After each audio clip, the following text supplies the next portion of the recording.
una producción de Troop.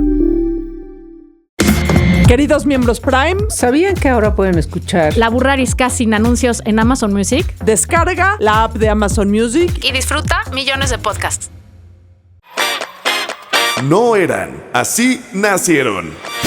3 mujeres en sus 40s, diciendo una que otra sandez y buscando aprobación social. ¿Qué?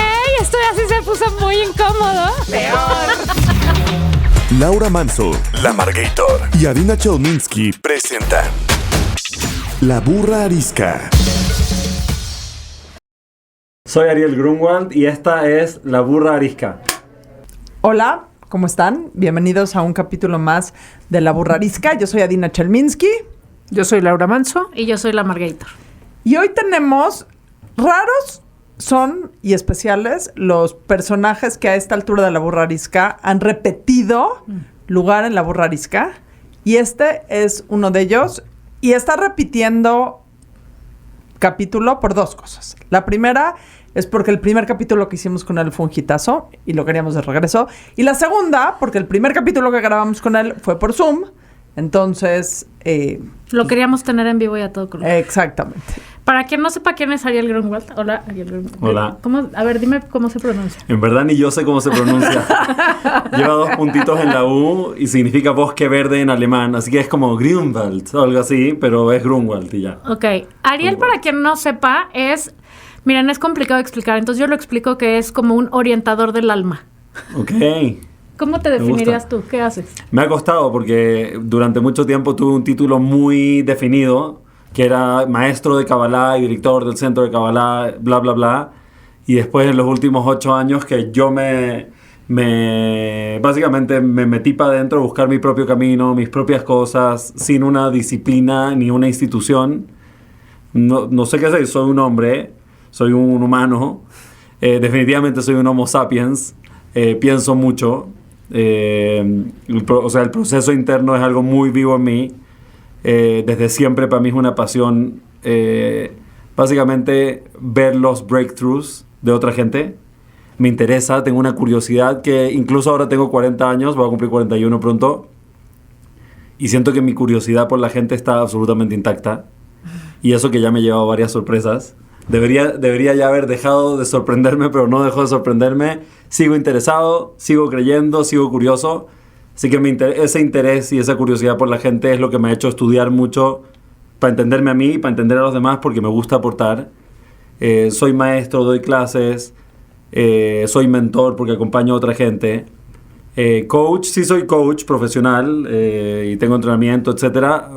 Realmente no ejerzo mi trabajo como coach de forma ortodoxa, pero sí uso cosas que tienen que ver con coaching. Y eso también los últimos años también he sido empresario, constructor de edificios, que creo que fue un proceso que viví para entender cómo se construye uno mismo desde los cimientos. Porque es la única explicación que le puedo dar al hecho de que me pasé tantos años construyendo siendo que realmente no me gusta. Ok. Pues porque uno a veces hace lo que no le gusta de repente, ¿no? Ya lo tienes que hacer, lo haces. Sucede. Bueno, sí. pero aunque seas todas esas cosas, nadie pasa por aquí sin hacer una pregunta incómoda. Así es que, venga. Quiero hacer una pregunta incómoda que está conectada a lo que vamos a hablar. Así que es, ¿de qué en tu vida adulta culpas a tus papás? Damn it. ¿Qué tan largo podemos grabar hoy? ¿Hasta qué horas tenemos el estudio? Zafo. Ay. ¿Existe Safo? No, que no existe Safo. Que no existe Safo. Solo en el orden. Ándale, vas. Solo en el orden. Yo puedo ser muy clara. Hasta hace como 2 años culpaba a mis papás de absolutamente todo lo que pasaba en mi vida adulta. Sin llorar, dicen los de la cabina, pero... Yo creí que habían dicho señora y yo dije, se los van a- órale. Señora Dina. No, la verdad es que sí tenía como que una piedra muy, muy pesada en mí, porque fueron sobre cómo no me habían dado mi lugar, o sea, muchísimas cosas. Y en los últimos años, terapéutica y personalmente ha sido un proceso enorme de crecimiento y también cuando uno tiene hijos que son grandes te das cuenta de el otro papel que juegas y me doy cuenta hoy que no los culpo de nada, les agradezco absolutamente todo y que como todos los padres en el mundo hicieron lo mejor que pudieron con lo que tenían. Solo porque está Ariel aquí. Te lo dices. Y tienes un micrófono. No, te puedo Angustia. decir, me ha costado muchísimo trabajo y todo el mundo que me oye sabe que el gran issue de mi vida toda la vida es que siempre les dije a mis papás que querían más, somos yo y mi hermano es lo máximo realmente y toda la vida le reclamé a mis papás que querían más a mi hermano que a mí. También es mucho más adorable que yo y mucho más fácil que yo, entonces sí es más fácil quererlo más. Me tomó 48 años darme cuenta que tiene que ver con un rollo mental mío y que lo único, o sea, que uno puede culpar o no, y el otro día estábamos platicando de eso tú y yo en lo personal, por otras cosas, que lo único que uno puede hacer en la vida es digo, a esta edad ya no puedes culpar a tus papás de absolutamente nada, o sea, nada, y lo único que puedes hacer si tienes algún tipo de piedrita en el zapato, es de no perpetuar lo que te molestó a ti con tus propios hijos. That's it. Pero mis papás hoy me di cuenta que hicieron lo mejor que pudieron con las herramientas emocionales, económicas, de ese momento, con la cosmogonía, o sea, con la manera de ver el mundo que existía en ese momento. Y también educarme no debe haber sido muy fácil. Eso no se logró tanto. No, Exacto. yo sé, pero no debe ser fácil como hija. Tú, Lau. Yo creo que hasta hace poco también, parece que voy a repetir la de Adina, hasta hace poco seguía culpando a mis papás de mi cosa de abandono, o sea, de mi sentimiento de abandono. No culpando en el sentido de que no intenté hacerme responsable porque fui a 300,000 terapias. 300,000 es poco.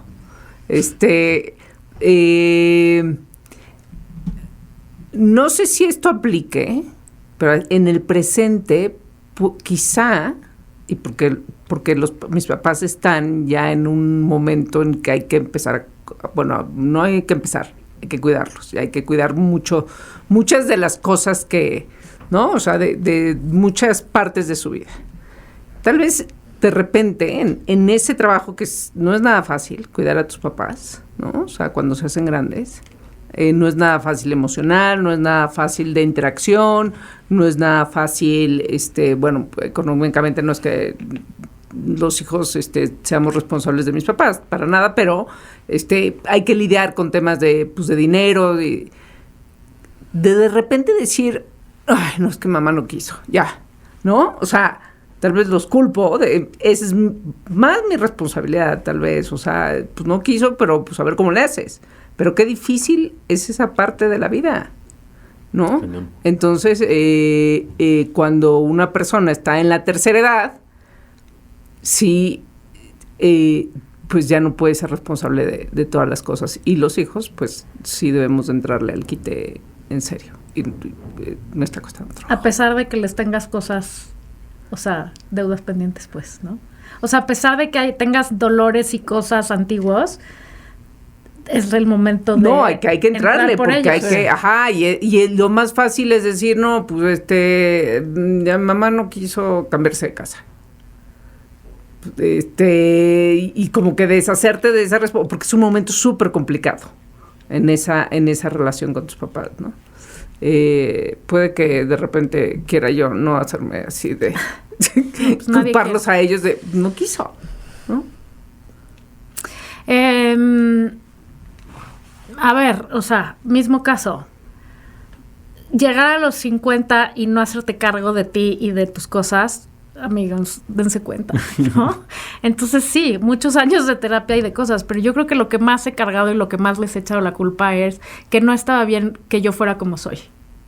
Qué difícil, qué complicada, qué intensa. Que, ¿sabes? O sea, como que todo era complicado. Te ponían esas etiquetas, sí, verbalmente te decían. Sí, claro, ¿no? O sea, es que bájale un poquito, es que aprende a modular, es que aprende no, o sea, hay que ir con más cuidado, hay que pensar antes de decir, y sí es cierto, sí hay que pensar antes de decir, pero algunas cosas. Bueno, sí tenían razón. No, o sea, A ver, es que hay la raya entre, sí es cierto, hay cosas que aprender y definitivamente cuando eres papá y tus hijos se vuelven adultos y la relación cambia y te das cuenta, o sea, estás ahora tú en el lugar de tus papás, entiendes de dónde venía. Mis papás fueron mi papá que ya se murió y mi mamá que aquí está, fueron unos grandes papás y ellos efectivamente, como dice Adina, con sus propias herramientas hicieron lo que pudieron hacer lo mejor posible. O sea, no...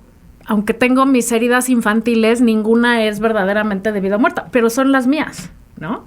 Y o sea, no, incluso con la mejor de las intenciones, pues claro que eso me lastimó. Y muchos años dije, y además muchos años hasta hace muy poco, ¿no? De, chinga, pues resulta que ser quien soy, pues sí funciona. Y sí hay gente que conecta conmigo, ¿no? Y no está tan mal. Y al revés, si me subo el volumen, funciona mejor, ¿no? Total.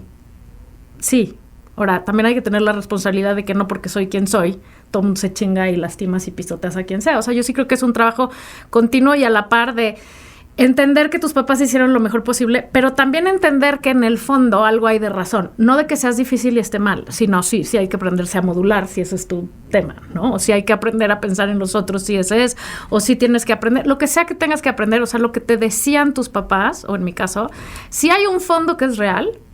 Tal vez la forma no fue, pero pues ya fue. Y efectivamente hay que soltarlo y dejar ir y entender de dónde venía, ¿no? Pero muchos años, cuando eres muy frágil emocionalmente, eso era, tal vez no consciente, pero una cosa que yo interioricé. Está mal que seas como eres. Entonces es muy liberador perdonar y decir, güey, no lo estaban haciendo por joder. Y por el otro lado, pues la parte que sí era por joder, lo digo entre comillas. O sea, la parte que era... me corresponde a mí ya no quererme parar ahí y ponerme esa etiqueta yo. O sea, yo también me puedo quitar esa etiqueta y decir, güey, fuck it, ¿no? Me imagino que fue una chamba bastante titánica. No, y no ha acabado, pero... No ha acabado. Nunca acaban esas chambas, pero... ¿Tú? Mira, yo sí voy a culpar a mis papás un poco, pero porque es más ilustrativo. No, es más ilustrativo, sí, o sea, si es que lo digo, por ejemplo... Mi papá, las únicas expresiones de cariño que él recibió de su mamá, que eran típicos sobrevivientes de guerra, de Europa, bla, bla, bla, fueron regañándolo por hacer las cosas mal, ¿no? Por ejemplo, oye, estás muy sucio, agarrarlo, llevarlo y lavarle las manos. Pero para mi papá esos momentos eran momentos ricos, porque era el único momento que lo tocaban, ¿no? Claro. Que lo agarraba por atrás y le cortaba las uñas, y aunque ella lo estaba regañando y le decías, pero es que eres un cochino y no sé qué, y qué sé yo, para él... Era el momento en que le estaban dando amor. Y entonces, como su único lenguaje de amor en su niñez fue ser criticado, en momentos de ser criticado, se le traspapelaron ahí los cables un poco y él piensa que la única forma, o una de las formas principales de expresar amor, es criticarte. Entonces yo crecí con un papá que cree mucho en mí y entonces fui el elegido de 8 hermanos para ser el más criticado. ¿Tienes 8 hermanos? Soy el más chico de 8. Literal, la tenía atravesada conmigo. Todo lo que hacía y cómo lo hacía y todo era criticado. Por ejemplo, si me iba bien en la escuela sin estudiar, era criticado porque no hice el mayor esfuerzo, y que la ley de mayor esfuerzo, y que bla. Me sentía tan mal y la verdad que me hizo tener un crítico interno muy grande.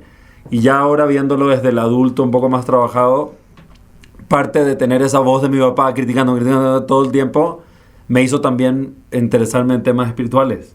Además de que él fue el primero que me habló de temas espirituales. Cuando tenía 5 años hicimos un experimento donde plantamos 2 semillitas de frijoles en un vasito de plástico con algodón, típico de niños chicos. A uno le pusimos etiqueta bueno, al otro le pusimos etiqueta malo. Los pusimos en el mismo lugar en la casa. Todos los días le poníamos una gotita de agua. Y al bueno le decíamos puras cosas buenas y al malo le decíamos puras cosas malas.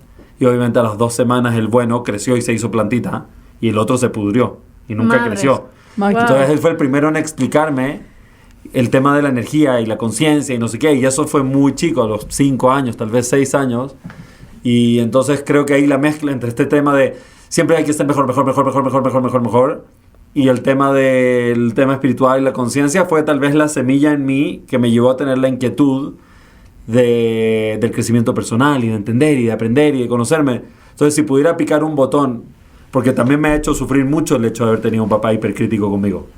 no aceptarme por años, el síndrome del impostor, no sentirme suficiente, aunque logre éxitos y triunfos externos y todo el mundo me vea y me dice, wow, este tipo es cool, yo por dentro siempre sintiéndome como un fracaso, etcétera, etcétera, etcétera.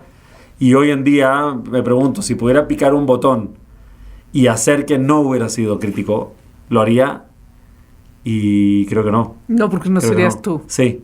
Entonces, desde esa aceptación, obvio lo perdono y lo amo y me sigue rompiendo las pelotas que me critique todo el día. Porque ahora se mudó a Vallarta y todavía me critica todo el día. Pero de cerquita. Ah, además. pero de cerquita. Entonces ahí igual voy dosificando las críticas. Y obviamente también en mi mente acepto, por ejemplo, no sé, yo llevo 22 años dando clases y en temas espirituales. Por ejemplo, puedo dar una conferencia, termino de dar mi conferencia y al tiro mi papá tiene una crítica para hacerme.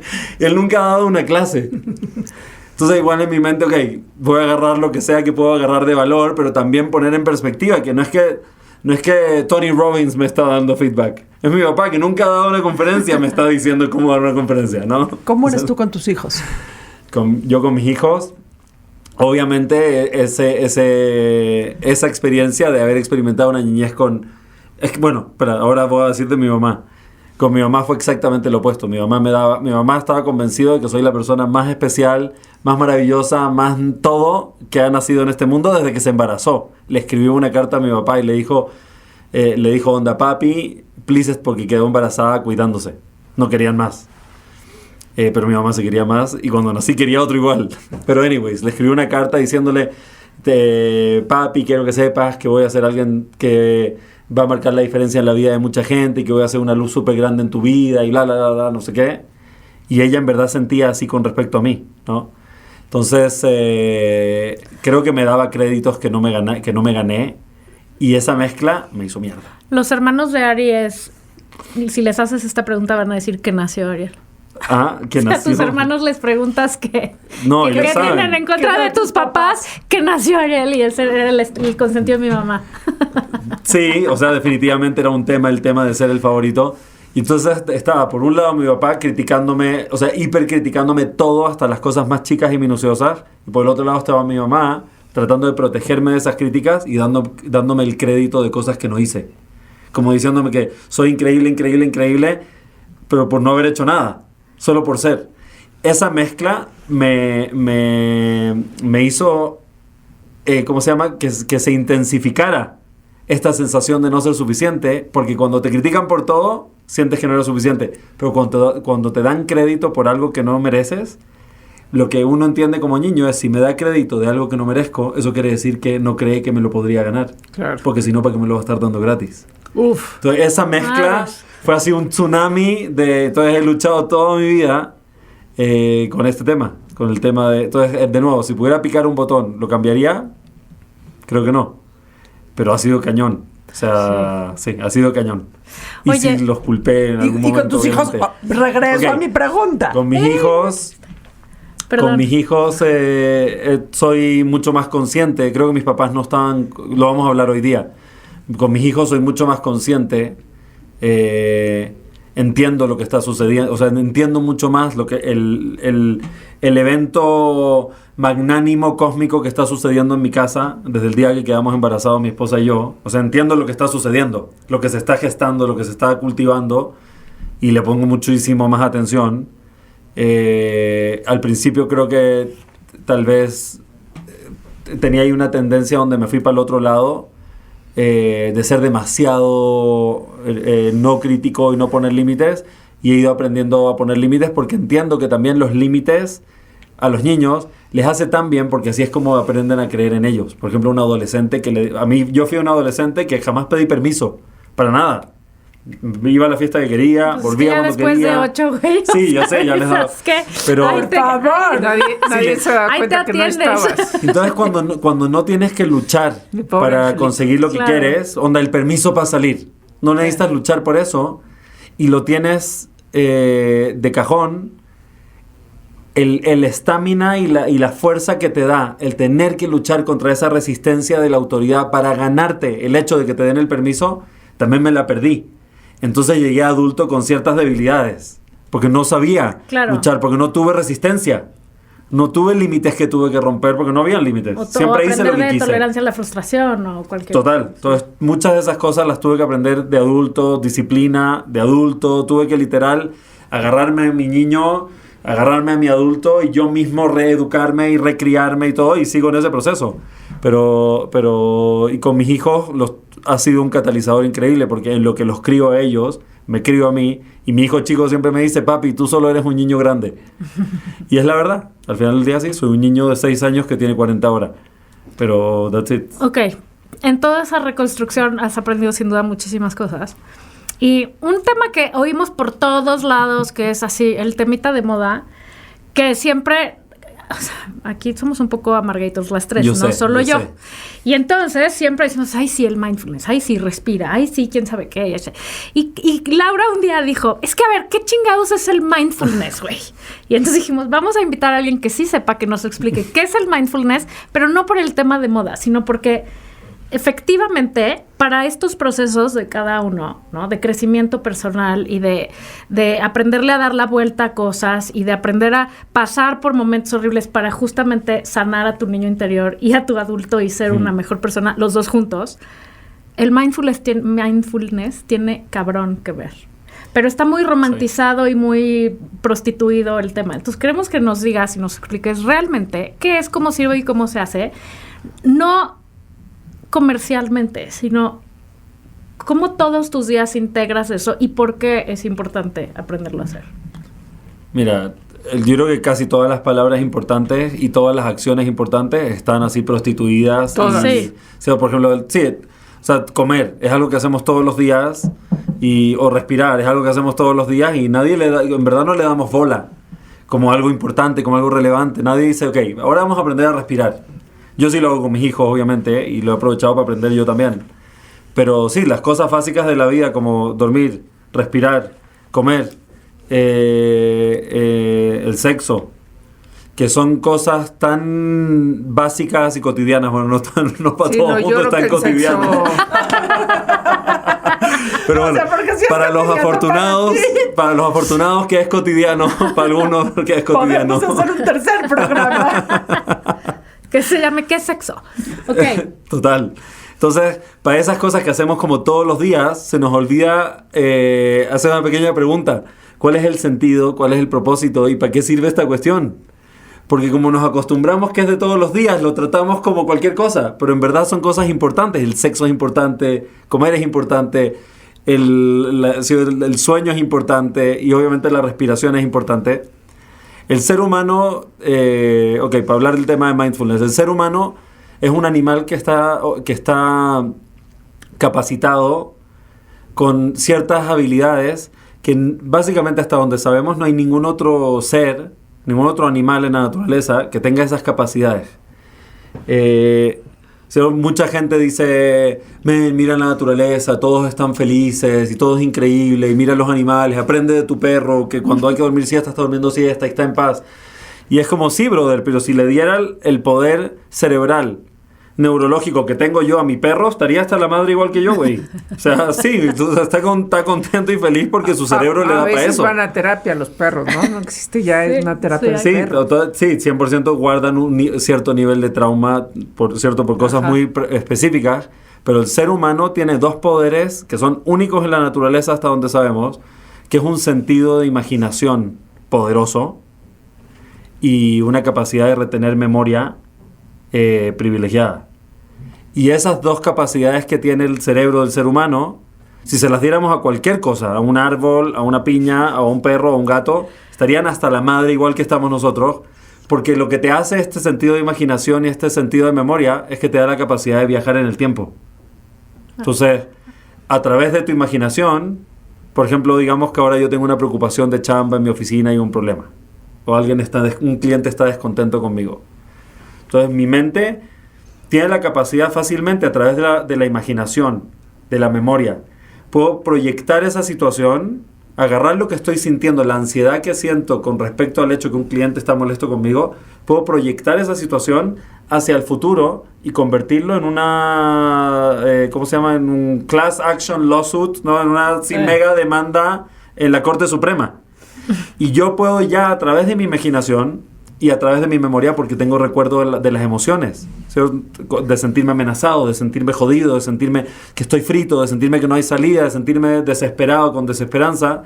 Puedo proyectarme hacia el futuro y empezar a que una parte de mí empiece a existir ahí, ¿no? Y empiezo a existir hay una parte de mí que ya está en la Corte Suprema, güey, con las esposas en las manos, siendo culpado, con todo el mundo en contra mía. Yo a veces ya tengo qué voy a decir en estas situaciones.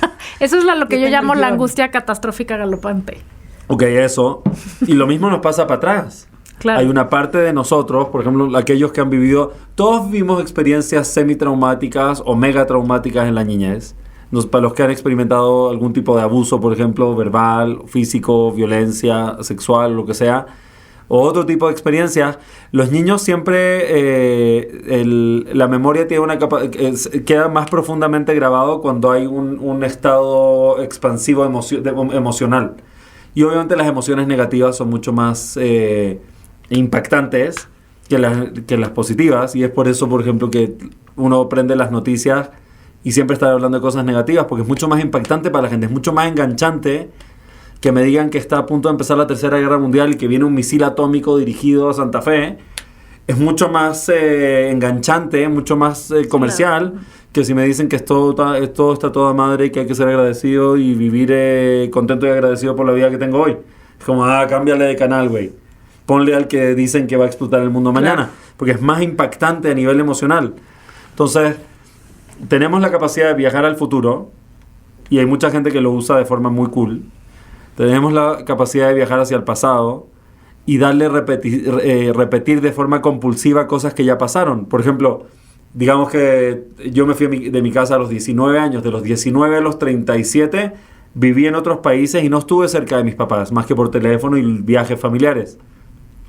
Pero esta presencia de la voz, ¿no? La voz del padre criticando, estaba súper presente todos esos años también. Es que se vuelve en tu discurso. Es 100%. Y incluso el estado emocional de sentirse el niño regañado que me llamó a su escritorio para decirme la siguiente cosa que me va a decir, que estaba así, era algo que estaba recreando yo en mi vida, y me pasaba con maestros, y me pasaba con otro tipo de autoridades, y me pasaba con clientes, y me pasaba con parejas, y me pasaba en mi vida. Eso seguía vivo.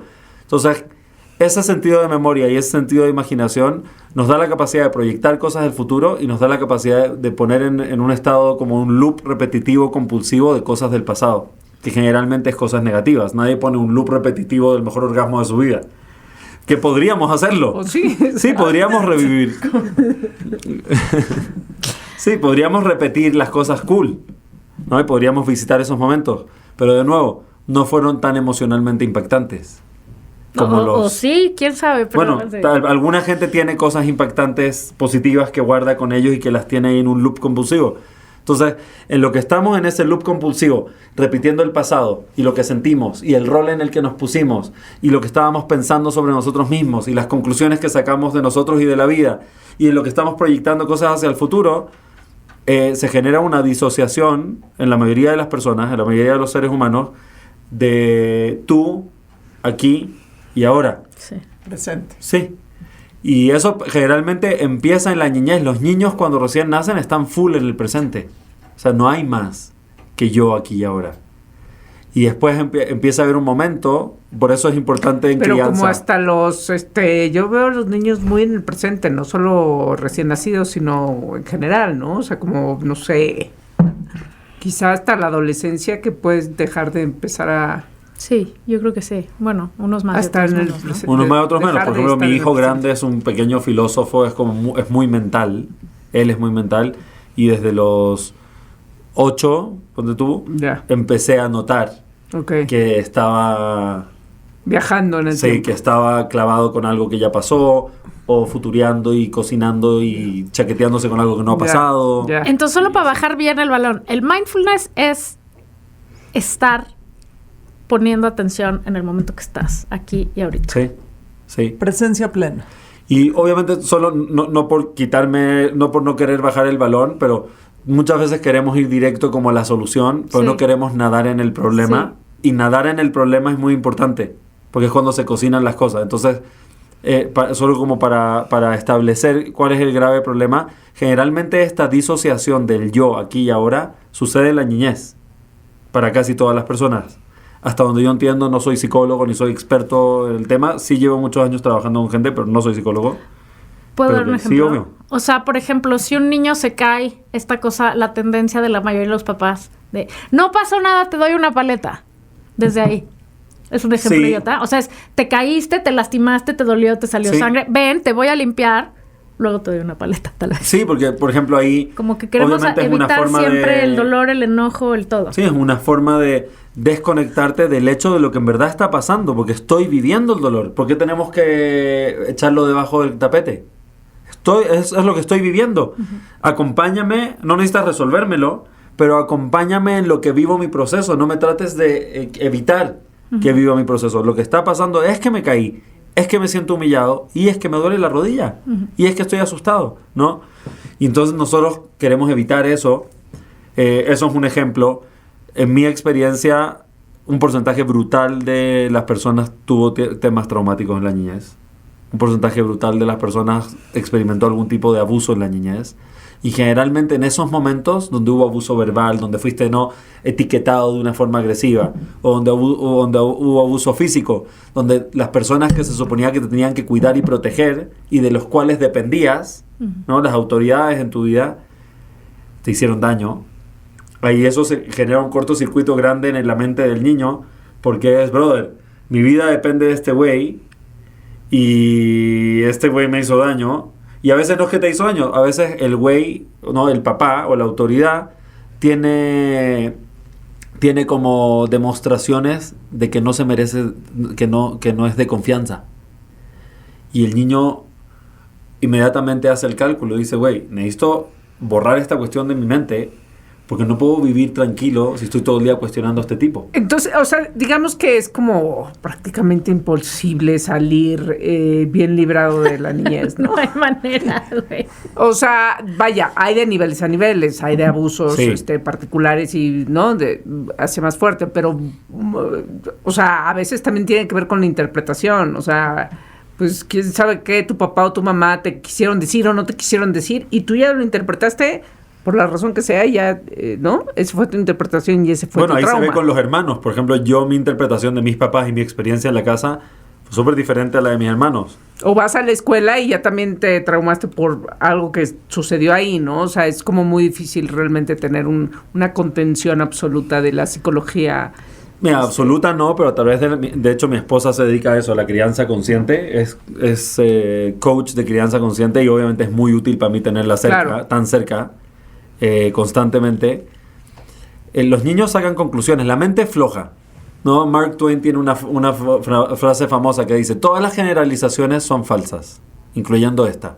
Y después tiene otra que dice, todas las generalizaciones son peligrosas, incluyendo esta. Y tiene otra, tiene varias así como hablando Ajá. del tema de generalizar, porque la mente humana nos encanta generalizar, es lo más fácil. Claro. Sí. Porque ir al detalle de las cosas toma trabajo, toma tiempo, toma energía analizar. Por ejemplo, es fácil decir esta relación fue una mala relación. Es más difícil ir al detalle y revisar como la contabilidad de la relación y entender qué aprendí, qué crecí, qué generé, en qué me convertí, qué pasó. Y sacar una contabilidad real es mucho más difícil que simplemente decir es bueno o es malo. No es como las mentes como mi mamá hasta el día de hoy, vamos al cine y a la mitad de la película te pone un codazo y te dice ¿quién es el bueno y quién es el malo? Y la respuesta es mami, no es tan así la cosa. Sino que el bueno y el malo. Cada quien tiene su perspectiva, y cada quien tiene su razón y cada quien tiene sus valores y todos son válidos. No es el bueno y el malo. Pero entonces, mindfulness no es nada más sentarte a meditar, aunque sí sirve sentarse a meditar, justo para entrenar tu mente a aprender a respirar y estar en ese momento. Pero en la vida cotidiana y diaria, mindfulness es aprender a no irte ni por la angustia catastrófica galopante, ni estarse del futuro, ni estarte lacerando por el pasado. Y es estar donde estás ahorita, Sí. 100%, poner Sí. atención al momento en el que estás ahorita. Sí, porque realmente, solo para terminar la otra idea antes de decir esto, con los niños es importante darles un acompañamiento en el día a día, porque pasan cosas y ellos de forma automática quieren saltar a una conclusión. Ujú. Y entonces mientras más cerca estés en el día a día, te da chance que ellos te compartan lo que pasó y la conclusión que sacaron, que generalmente son conclusiones de bajísima calidad. No son conclusiones como las conclusiones que sacamos nosotros. Yo también No soy saco suficiente. conclusiones de bajísima calidad y tengo 50 años. O sea, perdón que Eso te está diga. buenísimo. Sí, pero los niños Yo aún también más. a veces saco conclusiones de bajísima calidad. Entonces, por ¿Solo a ejemplo, veces? Yo muchísimo. Por ejemplo, un ejemplo. Una niñita está jugando con su papá, que generalmente está trabajando, están construyendo castillitos de arena porque están de vacaciones en la playa. La mamá ve que están felices construyendo, pero en su mente la mamá sabe que el papá ha chambeado todo el año como loco, primeras vacaciones que se toma. Entonces le dice a la hijita, oye Michelle, deja que papi descanse, yo juego contigo.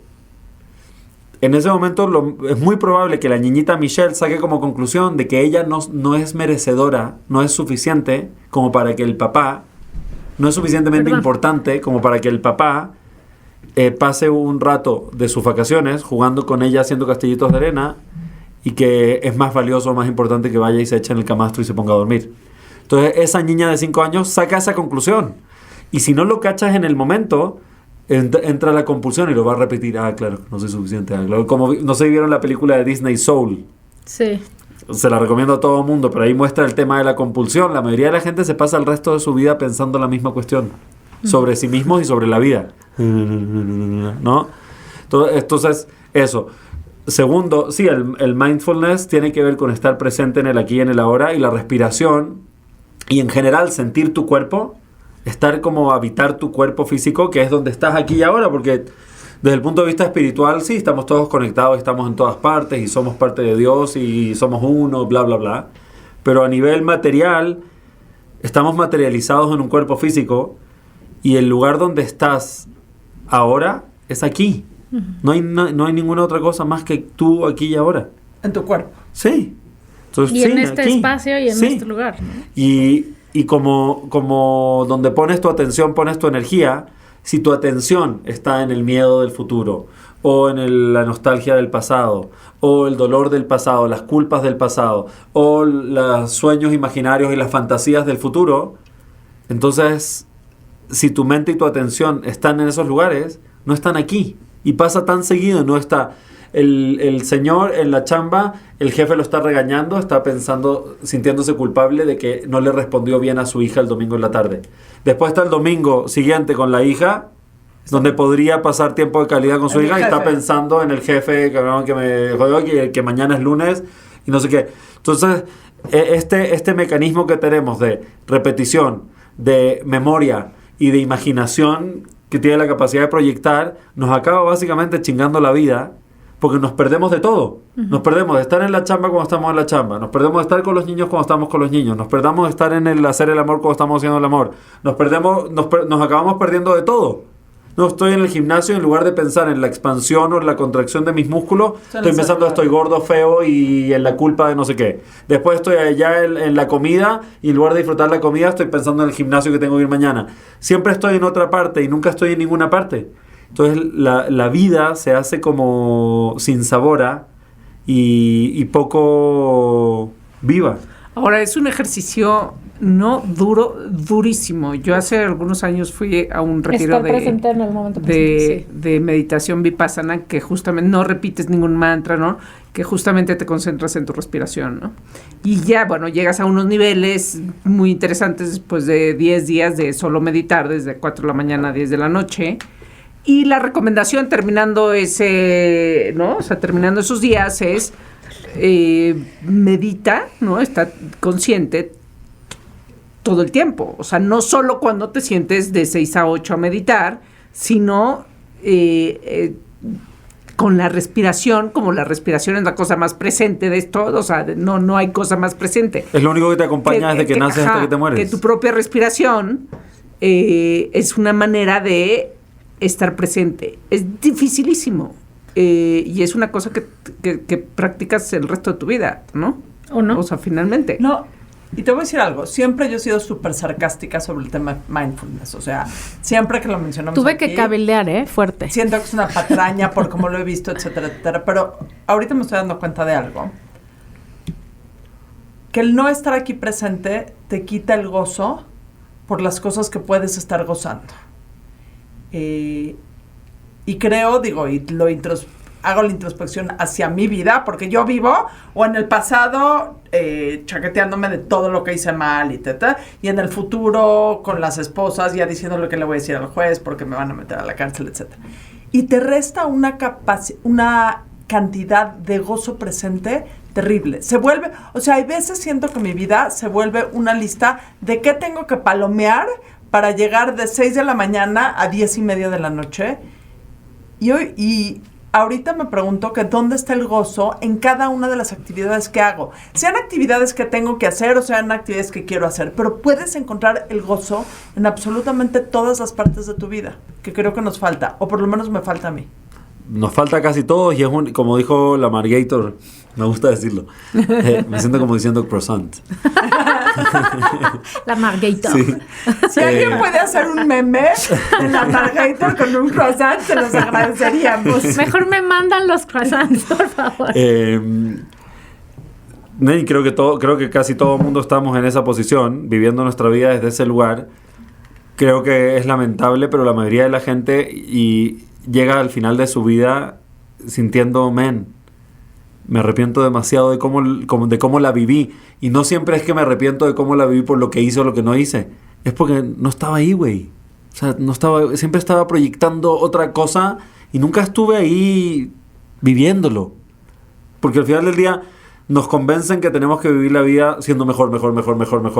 O que tenemos que vivir la vida conectándonos con Dios, o que tenemos que vivir la vida sirviendo a los demás, o nos meten todas estas pajas, creencias religiosas, dogmas culturales y cosas que nos meten desde chicos, y a todo el mundo se le olvida decirle que no estás aquí ni para servir a los demás, ni para chingarte a los demás, ni para cumplir un propósito, ni una misión de nadie, ni para perfeccionarte porque eres una mierda, no, estás aquí para vivir tu vida, vívela, güey, pero necesitas estar para vivirla. Y tiene un efecto fuertísimo en la memoria, ¿no? O sea, los momentos en los que estás presente son los que tienes verdaderamente grabados en tu memoria, ¿no? Es lo que los hace chingones.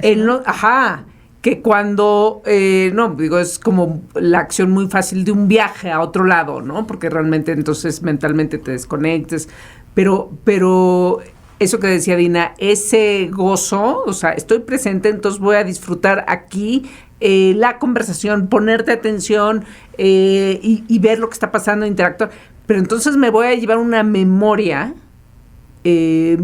mucho más fuerte que si no estoy, ya no me llevé memoria. O sea, te pierdes en ¿qué pasó ahí? No, pues quién sabe, no estaba. Por eso dices, cuando la gente llega al final de su vida, ¿cómo no estuve mentalmente presente en este momento que era importante para mí, ¿no? También porque creo que en muchísimos casos es un mecanismo de protección. O sea, el momento presente es tan horrendo que es mucho mejor estar en el pasado o en el futuro o en tu celular, porque esa es la otra, la otra ecuación ahora. Una de las cosas que yo en este lapso de mi vida en donde he manejado bastantes niveles de ansiedad y angustia catastrófica galopante, y tengo 2 testigos, una de las cosas que leí, no sé dónde, acerca del mindfulness, o sea, de cómo procesar tu angustia en esos momentos y cómo decirle a tu cabeza, güey, espérate, ¿no? O sea, agarrarla y traerla, porque es un entrenamiento, o sea, y es un músculo que tienes que ejercitar, la capacidad de estar presente en el momento presente. Entonces, igual que vas a tu gimnasio todos los días tienes que hacer cosas que entrenen a tu cerebro para que cuando se empiece a volver loco, lo puedas agarrar y decirle así, ¿no? Entonces, hay varias cosas que sirven para eso. A mí la que más me ha servido, y las demás nos las dices tú, por favor, es fijarte en los pequeños detalles a tu alrededor. O sea, te pesca la angustia horrible y entonces enfocarme en, ve, aquí están estos cables y está el micro y ve, o sea, Ariel no tiene ni una canijo. No, si tengo justo me dijeron. No, o sea, como enfocarte a ver, pero a ver conscientemente lo que está enfrente de ti en ese momento. Porque lo otro ya es el agradecimiento, la meditación, la respiración, la no sé qué. Pero a mí lo primero que me ayuda a decir, a ver, calma, es fijarme en ahorita. Y eso es muy impresionante, cómo funciona en automático, te baja el S. ¿Cuáles creerías que aparte de eso son los pasos a seguir para agarrar a tu cabeza y decirle, quédate aquí? Creo que paquete básico, realmente paquete básico, si el basic package de esta cuestión Sí. es ponerle un propósito tú, porque mucha gente dice, quiero descubrir cuál es mi misión en la vida o quiero saber cuál es el sentido de la vida. Mira, el sentido de tu vida se lo das tú. Sí. Nadie te va a dar el sentido de tu vida, no está en ningún libro y nadie te lo va a decir, no va a aparecer ni un ángel o un ser divino a decirte cuál es el sentido de tu vida. Tú le das sentido a tu vida. Entonces, de lo que sea que estás haciendo, decide cuál es el sentido de eso que estás haciendo. Por ejemplo, para mí, una de las cosas que aprendí tempranamente es que el propósito de las relaciones de pareja tiene que ver cañonamente con crecimiento personal, ¿no? Lo decía el rey Salomón, ¿no? Para poder afilar el metal necesitas otro pedazo de metal. Y cuando los vas friccionando, la fricción entre ellos los va afilando. Entonces, ya, basado en eso, entendí desde hace muchos años. Dije, claro, cuando una relación de pareja es un proceso de crecimiento y estar tan cerca de alguien de forma tan íntima y tener un proyecto tan intensamente ligado genera fricción y el propósito de esa fricción es crecer. Wow, sí. O ¿Sí? Por ejemplo. acuchillar a la otra persona. Lo que creces suceda o primero. no acuchillas. Lo que suceda primero. Y entonces tener un yo ya propósito. sé que el propósito de mi relación de pareja no es que mi pareja me haga feliz. Jamás pensé eso, jamás esperé eso, jamás dije eso, nunca pensé, esta cuestión me tiene que hacer feliz. No, güey, yo me tengo que hacer feliz a mí. Y mi relación de pareja es para hacer un proyecto de familia, un proyecto de vida con alguien que quiero, que admiro, que me gusta estar con esa persona. Y sé que va a haber fricción y esa fricción me va a hacer crecer. Entonces, asumir. Entonces, Digamos que sí. asumir que estás Entonces, donde cuando estás. sabes Y cuál por es la el razón. propósito y el sentido de lo que estás haciendo, te puedes enfocar en el sentido de lo que estás haciendo. Por ejemplo, tu chamba. ¿Cuál es el sentido de tu chamba? Hay muchos sentidos. Puede ser ganar lana, puede ser escalar en tu estatus social, puede ser expresar tu pasión y tu deseo de servir a los demás, puede ser una mezcla de todas las anteriores y otras cosas que no mencionamos hoy. Y cuando tienes claro eso, ya sabes, güey, ¿a qué vengo a la oficina? ¿A qué vine hoy a la oficina? A ganar lana, a servir a los demás y a ver cómo incrementar mi estatus social. Ya sabes a lo que estás ahí. Entonces, cuando sabes para qué estás ahí, ahora ya puedes practicar como mindfulness. Ahora puedo estar presente, enfocado en para qué estoy aquí. Pero a veces Entonces, no sabes para qué estás aquí. Bueno, eso es súper importante. O sea, cuando la vida te revuelca y dices, what the fuck, ¿qué hago aquí? Pero, ok, ¿Para qué horas pasó eso es una esto? pregunta súper importante que nos tenemos que hacer y yo creo que todos nos merecemos saber por qué estamos aquí en cada cosa de las cosas que estamos haciendo en nuestra vida. Y si en verdad en tu vida, de forma consistente, hay algo que te hace sentir que, güey, ¿qué carajos hago aquí? Si no sabes para qué estás aquí, entonces ¿para qué estás aquí? O sea, sí, güey. Entonces, es una invitación a hacer cambios. Es como la gente, cuando uno dice, quiero tener mucha lana. Ok, ¿para qué quieres la lana? No sé, entonces ¿para qué quieres la lana? Sí. Si no sabes para qué quieres la lana, entonces ¿para qué quieres la lana? A veces Entonces, lo sencillo es lo más lógico. Tener propósito, pues sí. digamos. Entonces sí, tener propósito y abrazarte de ese propósito, porque ir a la oficina, cuando el propósito de mi chamba es incrementar mi estatus, servir a los demás y ganar lana, por ejemplo, y cuando voy a la oficina se me olvida por completo el propósito, lo dejo tirado en alguna esquina de mi vida y estoy pensando en cualquier otra cosa, es imposible que disfrute o que genere lo que tengo que generar estando ahí. Entonces, creo que eso es como muy básico, sin mandar a todo el mundo a meditar horas o a un retiro de Vipassana, aprender a ejercitar esta capacidad de cultivar esta capacidad de estar en el momento. Es lo más básico. Siéntate en tu vida, literal, haz una lista de las áreas de tu vida, mi relación de pareja, mi relación con mi familia de la que vengo, mi relación con la familia que estoy formando, mi relación con mi chamba, mi relación con mi sociedad, mi relación con mi ciudad, con mi whatever. Decide cuál es el propósito de cada una de esas cuestiones en tu vida. Asígnales un propósito. No esperes que te lo diga Dios, no esperes que te lo digan los ángeles, los santos, ni la Biblia. Tú decides cuál es el propósito. Elige un propósito que esté alineado contigo, que esté alineado con tus valores, alineado con lo que quieres. Y anda y vívelo, güey. Anda a la chamba y enfócate en ganar lana, en crecer tu estatus y en servir a los demás. Easy peasy, ¿no? Y después ya obviamente están temas más avanzados, que es cultivar el momento presente a través de la meditación, observar la respiración, hacer cosas que te apasionan, que te absorben y te permiten estar en el momento. Para alguna gente es cocinar, para alguna gente sexo tántrico, no sé, whatever. En verdad da lo mismo. La meditación no se trata de la meditación, como dicen los budistas, ¿no?